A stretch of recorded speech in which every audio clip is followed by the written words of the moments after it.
This is Florian. Tell us about this machine that you have built. Well, this is a typical French cutting machine with jump pack technology.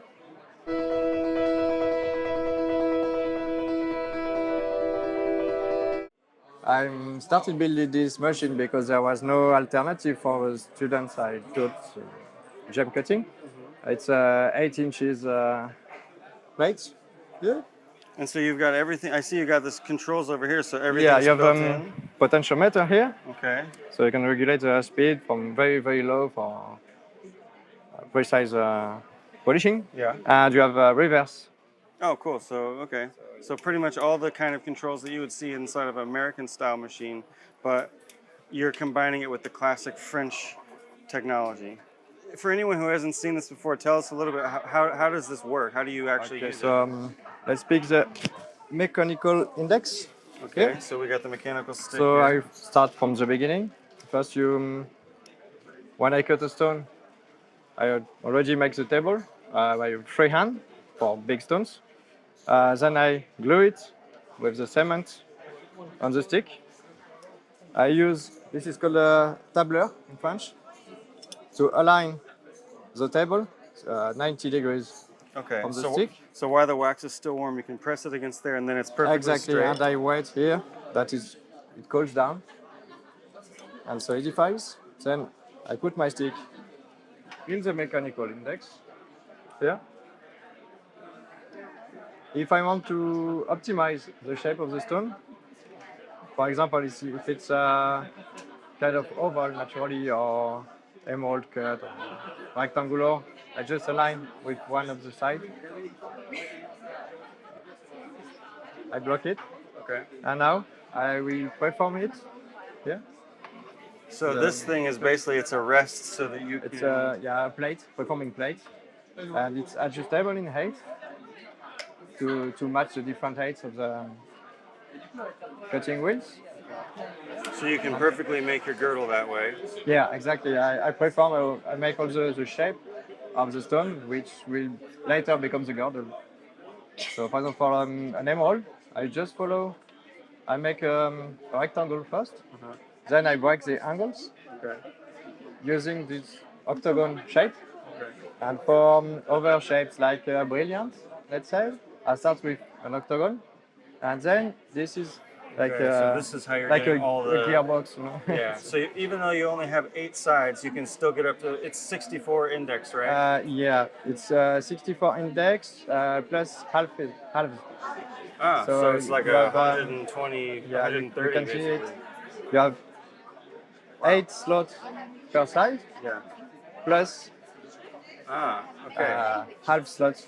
Wow. So that's very. So you can get very, very precise. Okay. Yeah, exactly. For girdles, for example, on an overall, you always have to be precise. So you always find something that matches. Okay. And so then you're using the mechanical stick against the Exactly. plate. So Now we're that's. here. Let's say I cut the mains Mhm. of a brilliant cut.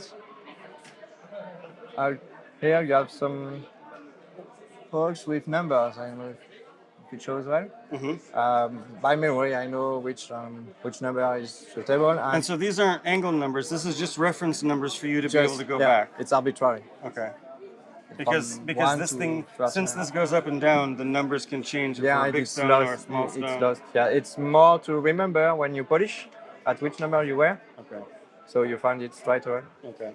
The octagonal shape is made to use the side and fit here. Okay. You block it, and then you go down.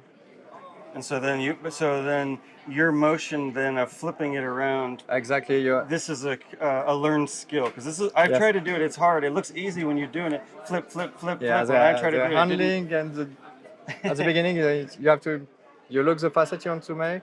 Just put your fingers like this, then pick a hole, Okay. and with your index you go down Okay.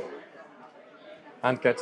And so And- then the big question, I guess, is where does the dinosaur come into this? Like the cutting or the polishing side? It's for the inspiration. The inspiration. Okay, I understand. I have a similar thing in my studio.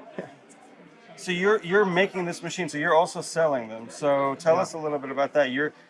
you make these like by hand at home, or you're working with like a sort of a machine shop or something? I assemble at home and make some parts too. But this is all the metallic parts and is custom made in France by factory.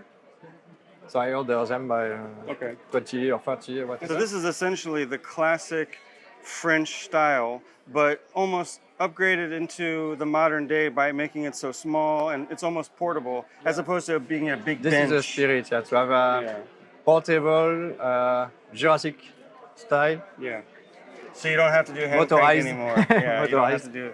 Okay. Yes, still the motor and the And you were telling me AC/DC yesterday it's converter. about 9 kilos or something. I think it's about 10. 10 kilos. Yeah. Okay, so it's It's in two compared to my parts. machine, it's extremely light. It's in two parts. Here's So this is the transformer. the transformer. Yeah, Okay. it can be disassembled. Okay. It's So heavy, the but machine base. It's and all the waterproof. transformer. This is waterproof. The motor is. Okay. And does this work in America and Europe, or do you need a No, it is custom made for European. Okay, so you Yeah. have to get So, a yeah. converter to convert for 110. Of course, I can have it custom made from 110. Okay, so an American customer can just get a different box. Yeah, Cool. only this part will change. Okay, cool. Well, thank you so much. It's awesome to be able to see this in person. I've only ever seen it online, so now we can have a chance of, seeing what does it feel like, what does it look like, and it looks great. I mean, it looks very well done. Yeah, I use a wooden box that I make myself just to remember the wood. Yeah, the classic. Yeah. And then what's the top? Is it metal? Yeah, it's anodized aluminum. Yeah, it looks great. It's It's very custom made in factory. It's very slick.